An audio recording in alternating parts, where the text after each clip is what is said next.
Hello students, welcome to all in 200 questions of Science MCQ Marathon Series. Science के 200 questions की marathon series में आप सभी का एक बार फिर से स्वागत है।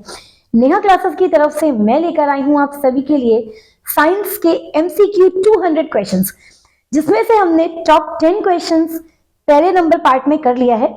लिंक डिस्क्रिप्शन में गिवन है, अगर आपने नहीं देखा है तो फटाफट से जाइए, जाकर के क्लिक कीजिए, चैनल पर विजिट कीजिए, वीडियो को देखिए और आइए आकर के चलते हैं इस वीडियो में आगे।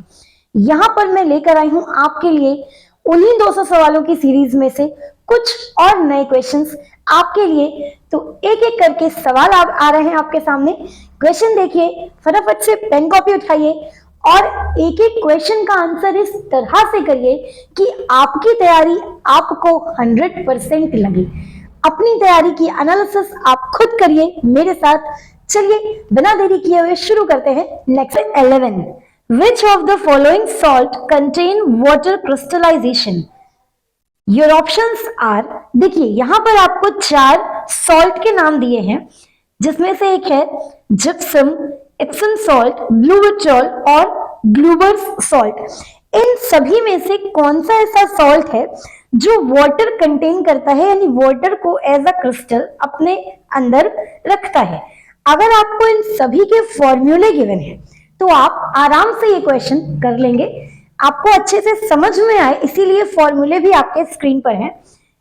देखिए, जिप्सम का फॉर्मूला होता है CaSO4 2H2O, ब्लू विट्रियोल का फॉर्मूला होता है CuSO4 5H2O और एप्सम सॉल्ट का फॉर्मूला होता है MgSO4 with 7H2O and the last one is that is Glauber's salt. इसका फॉर्मूला होता है Na2SO4 with 10H2O। इन सभी सॉल्ट में आपको H2O as a content crystal मिल ही रहा है, यानी कि आपका जो सही ऑप्शन है दैट इज ABCD, यानी कि all of the. Question number 12, what is the colour of phenolphthalein in soap solution? Your options are आपकी स्क्रीन पर गिवन है। देखिए, फेनोप्थिलीन का जो बेसिक मीडियम में कलर होता है वो होता है पिंक, और हम सभी को ये पता है कि सोप जो सॉल्यूशन होता है वो बेसिक नेचर का होता है। इन शॉर्ट आप ये बोल सकते हैं कि सोपी कंटेंट में, यानी सोपी सॉल्यूशन में फेनोप्थिलीन हमेशा कौन सा रंग देगा? That is pink. Question number 13, which of the following type of medicine are used for treating acidity? Your options are antibiotic, antiseptic। देखिए, हमारे पेट में जब एसिडिटी हो जाती है तो एसिडिटी को दूर करने के लिए हमें कुछ बेसिक लेने की जरूरत पड़ती है, क्योंकि हमें पता है कि जब एसिड बेसिक से रिएक्ट करेगा तो बनाएगा न्यूट्रलाइजेशन सॉल्ट, यानी न्यूट्रल सॉल्ट विथ वाटर। ये आप सभी को पता है, यानी this reaction is known as neutralisation reaction. तो एसिड का रिएक्शन करना है बेसिक से, और इन सभी ऑप्शन में से जो बेसिक होता है that is antacid. Yes, this is your acid which is basic in medium. तो जब भी हमारे स्टमक में एसिड यानी HCl ज्यादा अमाउंट में प्रेजेंट हो जाता है, उसको कंट्रोल करने के लिए जिस मेडिसिन का हम यूज करते हैं दैट इज एंटासिड। अब question number 14, name the acid form when SO2 is dissolved in water. यानी जब सल्फर डाइऑक्साइड वाटर से डिसॉल्व होता है तो इनमें से कौन सा एसिड का फॉर्मेशन करता है? देखिए,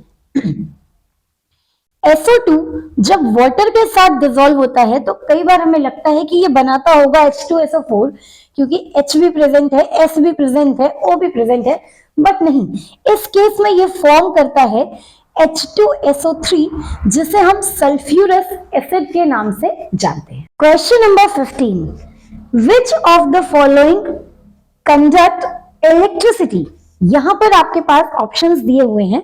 देखिए, उसके पहले आपको पूछा जा रहा है कि रेन वाटर, डिस्टिल्ड वाटर या फिर पोर्टेबल वाटर, यानी रेन वाटर, डिस्टिल्ड वाटर या पोर्टेबल वाटर, इन तीनों में से किसमें इलेक्ट्रिसिटी कंडक्ट होती है। जो आपको ऑप्शंस नीचे दिए हैं, अगर आप देख सकते हैं तो आपको ऑप्शन कॉम्बिनेशन के फॉर्म में दिए हुए हैं स्टूडेंट्स। देखिए, रेन वाटर और पोर्टेबल वाटर दोनों ही वाटर जो होते हैं वो प्योरेस्ट फॉर्म में नहीं होते, और वाटर जब भी अपनी प्योरेस्ट फॉर्म में नहीं होता तो उसका जो पीएच लेवल होता है वो एग्जैक्ट 7 नहीं होता, और पीएच अगर 7 नहीं होता यानी कि उसमें एसिडिटी मौजूद है, और आप सभी को पता है कि acid a good conductor of electricity, यानी कि अगर हमारा सॉल्यूशन वाटर जो कि प्योरेस्ट फॉर्म नहीं है तो वो इलेक्ट्रिसिटी को कंडक्ट करेगा। तो इन सभी ऑप्शन में से जिस पेयर में वाटर एज एन ऑप्शन दिया है वो तो आपका किसी भी कीमत में इलेक्ट्रिसिटी कंडक्टर हो ही नहीं सकता, तो your option is rain water and portable water. Students, यहां पर मैं एक एक क्वेश्चन की गुगली आपकी तरफ फेंक रही हूं, आपको भी शायद मजा तो बहुत आ रहा होगा, तो बिना देरी किए हुए पेन कॉपी पर सारे क्वेश्चंस को point two point note down करते रहिए, क्योंकि आपको आपकी नॉलेज एनालिसिस खुद करनी है। एग्जाम में दिन बहुत बचे हैं कम, अपनी तैयारी मजबूत रखनी है, तो बिना देरी किए हुए चलते हैं अगले क्वेश्चन की तरफ।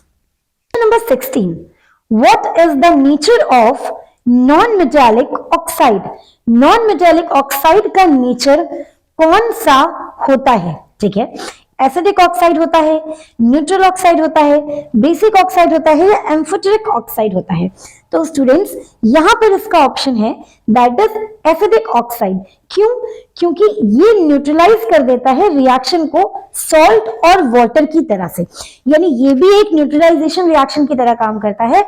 जब भी non metallic oxide acidic oxide के साथ रिएक्ट करता है तो ये बनाता है वाटर विद सॉल्ट, इसीलिए ये रिएक्शन आपका एक न्यूट्रलाइजेशन रिएक्शन की तरह भी देखा जाता है। CO2 ये एक नॉन मेटल ऑक्साइड है, इसको अगर मैं रिएक्ट करूंगी NaOH यानी एक बेस के साथ, तो यहां पर जो रिएक्शन फॉर्म होगी वो फॉर्म होगी that is NaCO3। This is your salt with that is sodium carbonate with water. तो ये एक जो रिएक्शन होती है ये न्यूट्रलाइजेशन रिएक्शन की तरह एक्ट करती है, जिसमें हमें साल्ट और वाटर मिलता है।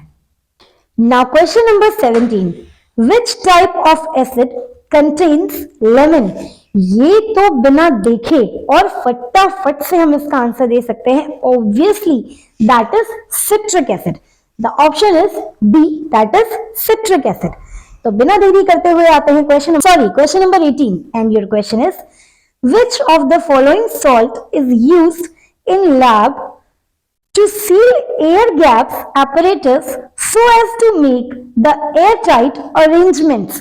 इनमें से कौन सा ऐसा सॉल्ट है जो एयर गैप्स को फिल करने के लिए यूज किया जाता है ऑपरेटर्स में, ताकि एयर टाइट अरेंजमेंट फॉर्म हो सके। तो इसका आंसर है, देखिए ऑप्शंस आपकी स्क्रीन पर दिए हैं।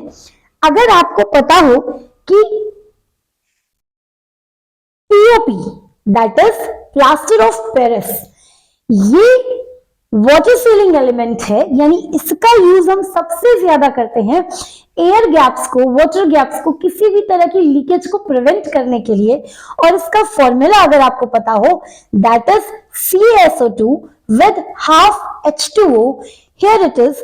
So this one is known as POP, and the correct answer is that this formula. Now question number 19.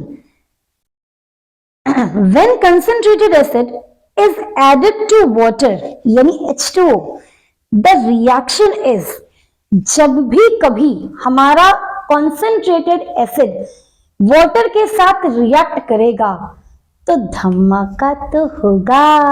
Yes, क्योंकि जब भी एसिड वाटर के साथ रिएक्ट करता है तो ह्यूज अमाउंट में निकलती है वहां से एक्सोथर्मिक रिएक्शन होता है। ये यहाँ पर ह्यूज अमाउंट में एनर्जी रिलीज होती है, एक कंबशन रिएक्शन होता है।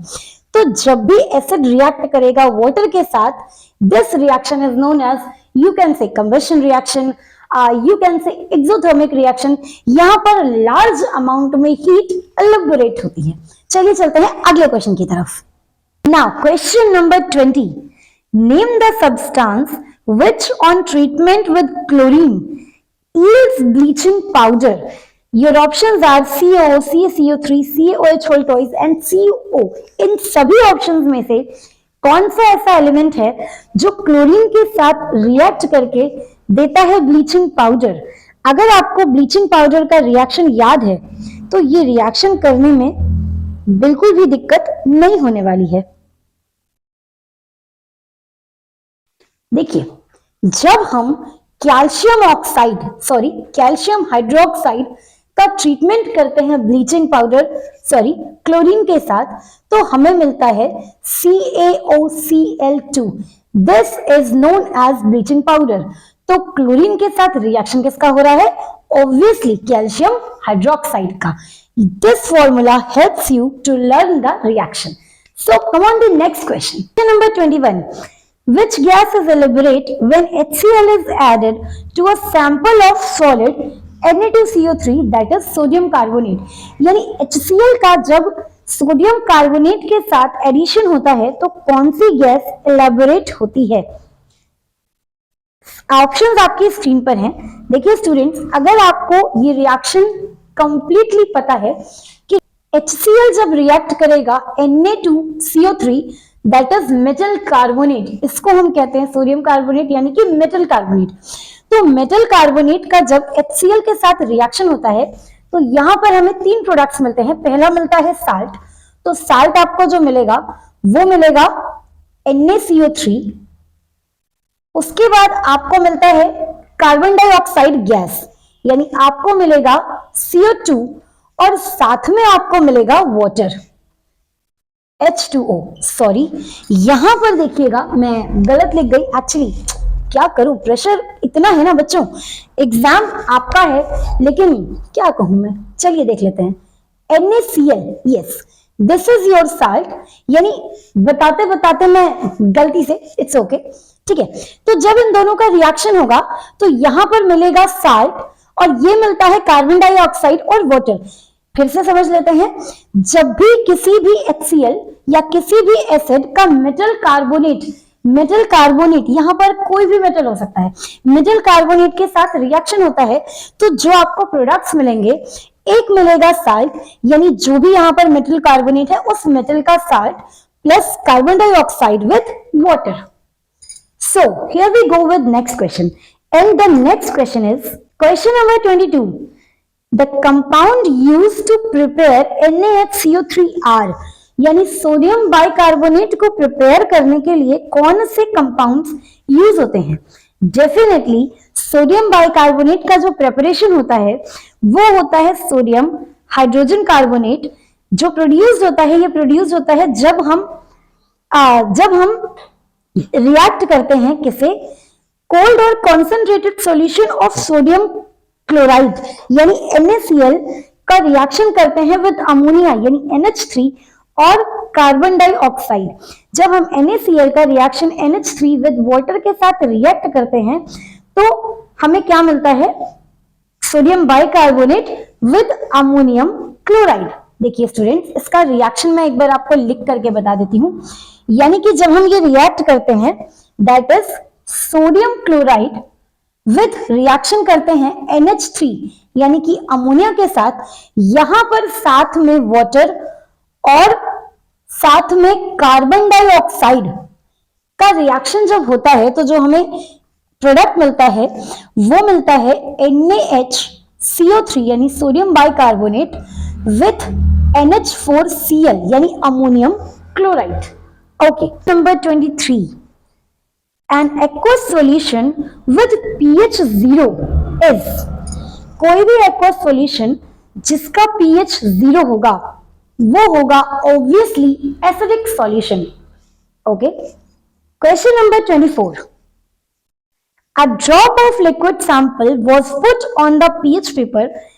Paper turns blue. The liquid sample must be, देखिए ऑप्शंस आपको दिए गए हैं that is lemon juice, HCl, sodium bicarbonate और एथेनोइक एसिड। अगर आपको यहां पर पता हो कि लिटमस पेपर ब्लू में कब टर्न होता है, रेड से ब्लू में या नॉर्मली ब्लू में कब टर्न होता है, जब सॉल्यूशन होता है हमारा बेसिक। तो इन सभी ऑप्शंस में से जो सॉल्यूशन बेसिक है that is sodium bicarbonate. So your correct answer is sodium bicarbonate. Okay, let's come on with next question. Question number 25. Take about 5 ml of dilute HCl in a test tube and add a few pieces of fine granules to it.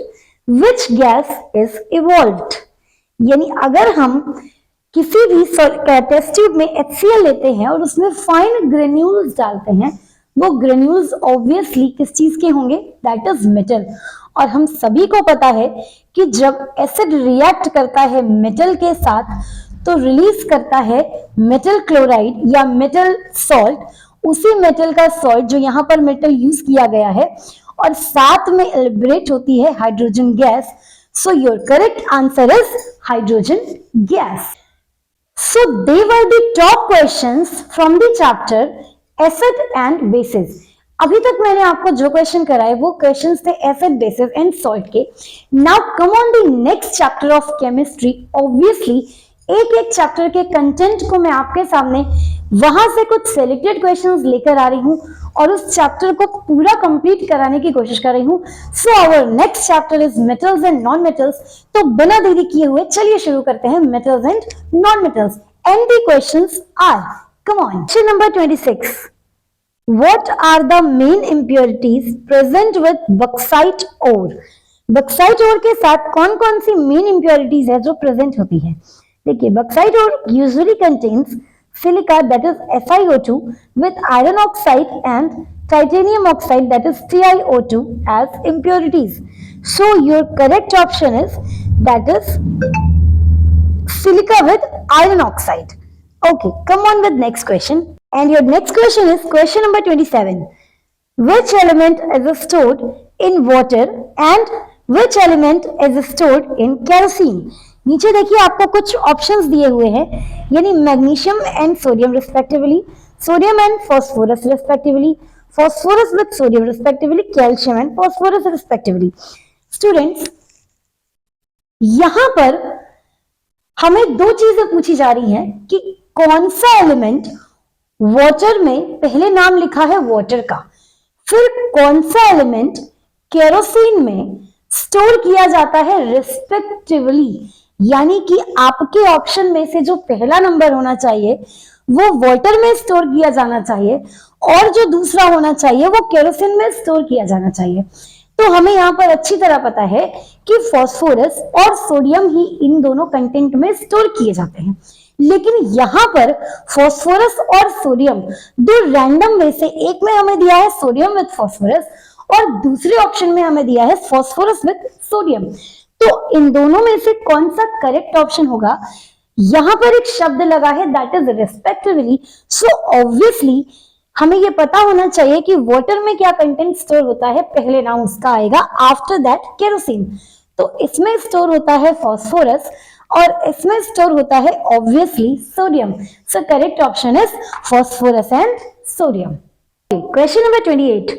Before keeping any edible in the jar, Ria always kept anhydrous that is CaCl2 in the bottle too.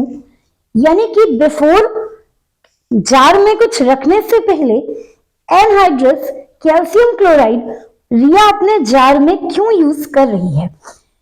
तो अगर आपको पता हो anhydrous CaCl2 का जो basic role होता है, ये काम करता है मॉइस्चर को हटाने के लिए, टू रिमूव द मॉइस्चर।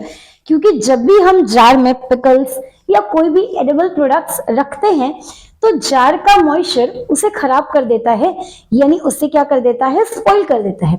उस चीज को अवॉइड करने के लिए अगर हम अपने जार में एनहाइड्रस CaCl2 का यूज करते हैं, it contains moisture from the jar and keep it dry for a long time.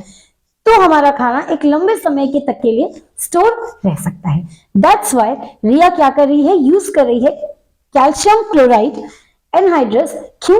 To avoid the moisture from the Question number 29. Ayush is putting H2SO4 in test tube containing water, whereas Piyush is putting water in test tube containing H2SO4. Which of the two is likely to be dangered? इनमें से कौन है जो danger का सामना करेगा? देखिए, कह तो मैं दोनों को सकती हूं क्योंकि एक्सोथर्मिक रिएक्शन है, बट डेंजर यानी खतरा कैसे है? आयुष क्या कर रहा है, जिस कंटेनर में ऑलरेडी H2O है उसमें वो पोर कर रहा है एसिड, ठीक है। वेयरएज पीयूष जिस कंटेनर में ऑलरेडी एसिड है उसमें वो पोर कर रहा है water, that is H2O। Students, यहां पर एक चीज मैं आपको बता दूं, अगर हम कंटेनर में वाटर के अंदर एसिड गिराते हैं तो यस, ये एक एक्सोथर्मिक रिएक्शन तो है, जैसा अभी हमने थोड़ी देर पहले डिस्कस किया। बट एसिड को अगर मैं इसमें ड्रॉप वाइज गिराऊंगी तो एक लेवल पर ये वाटर हमारा वाटर से धीरे धीरे एसिडिक मीडियम में चेंज हो जाएगा और ये सारा का सारा एसिड इसके अंदर आराम से डिसॉल्व हो जाएगा। बट इन दैट केस, जिस केस में पीयूष क्या कर रहा है, यस, यहां पर आयुष है, ये पीयूष है।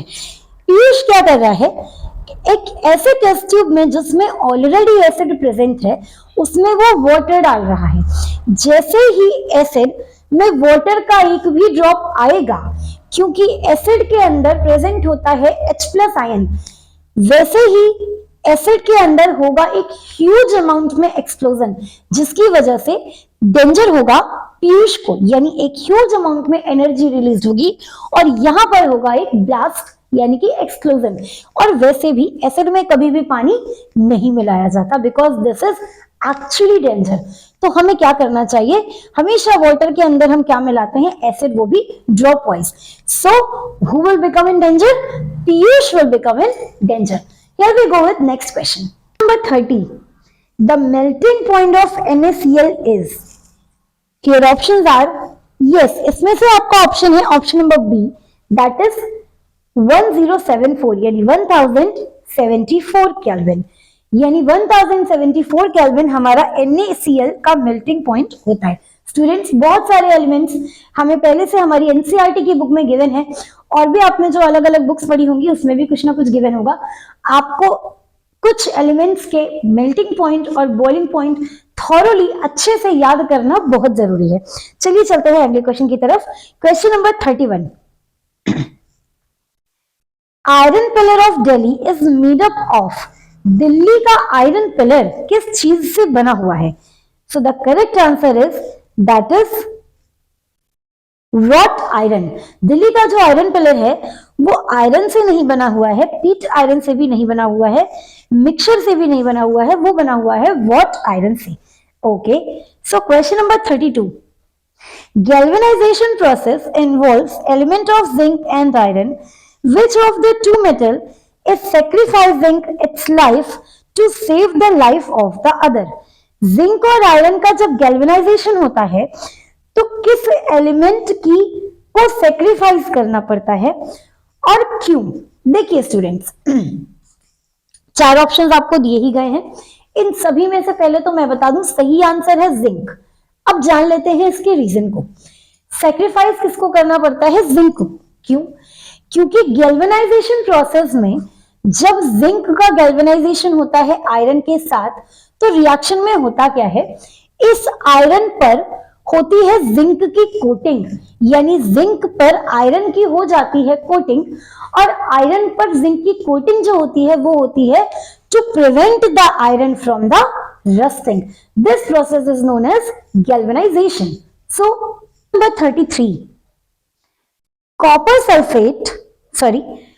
सल्फेट इज यानी CuSO4 इनमें से क्या है? Green in colour, red in colour. यार ऑब्वियसली हमने हमेशा से पढ़ाया गया है, हमें पता है कॉपर सल्फेट ब्लू कलर का होता है, पोटेशियम परमैंगनेट पर्पल कलर का होता है। तो ये सब छोटे छोटे से कलर्स आपको एनसीईआरटी की बुक से थॉरोली याद करके रख लेना है। Now come on the next question, that is question number 34। Which of the following alloy is used for joining metals of electrical work? इनमें से कौन सा मेटल अलॉय इलेक्ट्रिकल वर्क के लिए यूज किया जाता है? The correct answer is solder. Solder एक ऐसा अलॉय है जो मेटल जो हमारे इलेक्ट्रिकल वर्क को में जो मेटल्स होते हैं उनको ज्वाइन करने के लिए यूज किया जाता है। Okay, come on the next question number 35। ये आपके स्क्रीन पर एक रिएक्शन दिख रही होगी, दैट इज एल्यूमिनियम जब Fe2O3 के साथ रिएक्ट कर रहा है तो Fe प्लस Al2O3 का फॉर्मेशन हो रहा है प्लस हीट निकल रही है। This reaction is known as, यहां पर जो रिएक्शन है ये रिएक्शन है कि एल्यूमिनियम Fe2O3 के साथ रिएक्ट करके बना रहा है Fe प्लस Al2O3 और साथ में निकाल रहा है हीट। इन ऑप्शंस में से कौन से ऑप्शन पर ये रिएक्शन फिट होती है? देखिए, अगर मैं आपसे ये कहूं नॉर्मली, आपको मैं ना बताऊं कि यहाँ पर ऑप्शंस क्या गिवन है, तो ज्यादातर बच्चे बोलेंगे कि yes it is a displacement reaction.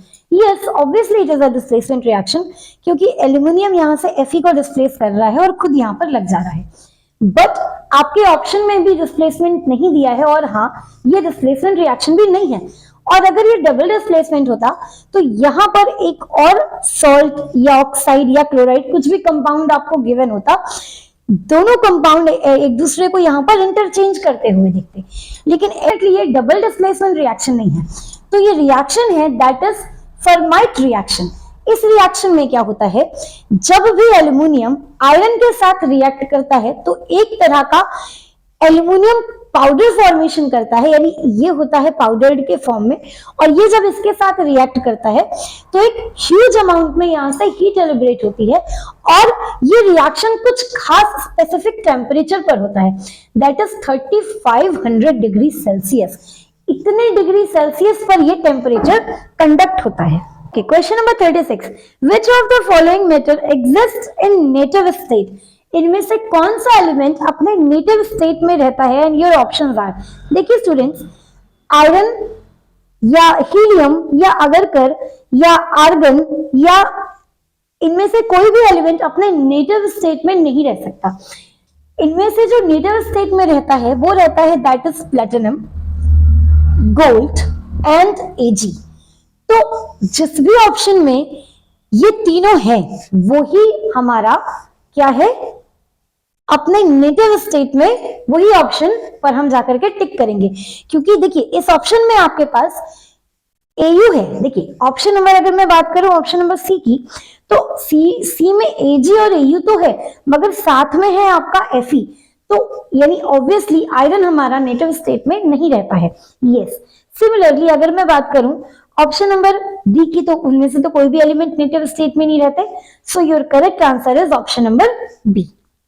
Number 37, the earthly impurities associated with metal used in metallurgy are called, उसे हम एक शब्द में कहते हैं that is, answer is option number C, that is gangue. Okay, come on the next question. Question number 38. An iron nail was suspended in CuSO4 solution and kept for a while.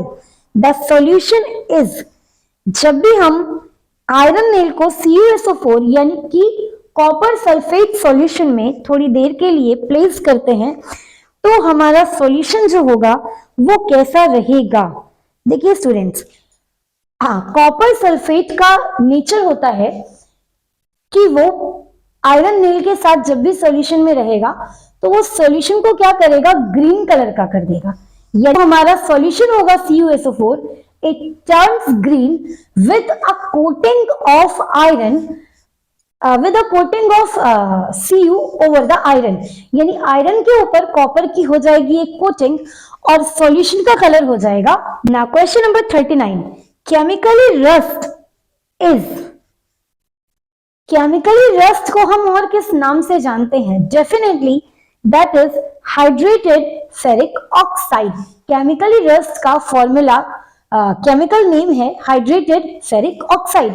So the last question of the series is question number 40, most abundant metal on the surface of the earth is, हमारे अर्थ पर सबसे ज्यादा abundant metal, सबसे ज्यादा आसानी से पाया जाने वाला मेटल कौन सा है? Yes, definitely. That is aluminium. Aluminium is most abundant metal on the earth. From the chapter metals and non-metals, आज के वीडियो में बस इतना ही। हमने कर लिया है 200 क्वेश्चंस में से टॉप 40 क्वेश्चंस। मिलती हूँ नेक्स्ट वीडियो में, तब तक आप कहीं मत जाइएगा। फटाफट से अगर आपने मेरे चैनल को अभी तक सब्सक्राइब नहीं किया है तो देर किस बात की है, मेरे चैनल को सब्सक्राइब कर लीजिए, बेल आइकन को हिट कर लीजिए ताकि आने वाली वीडियो का नोटिफिकेशन पहुंचे सबसे पहले आपके पास। मैं कोशिश करूंगी और भी अलग अलग सब्जेक्ट्स की सीरीज अपडेट करने के लिए। तब तक के लिए goodbye, tata, thank you.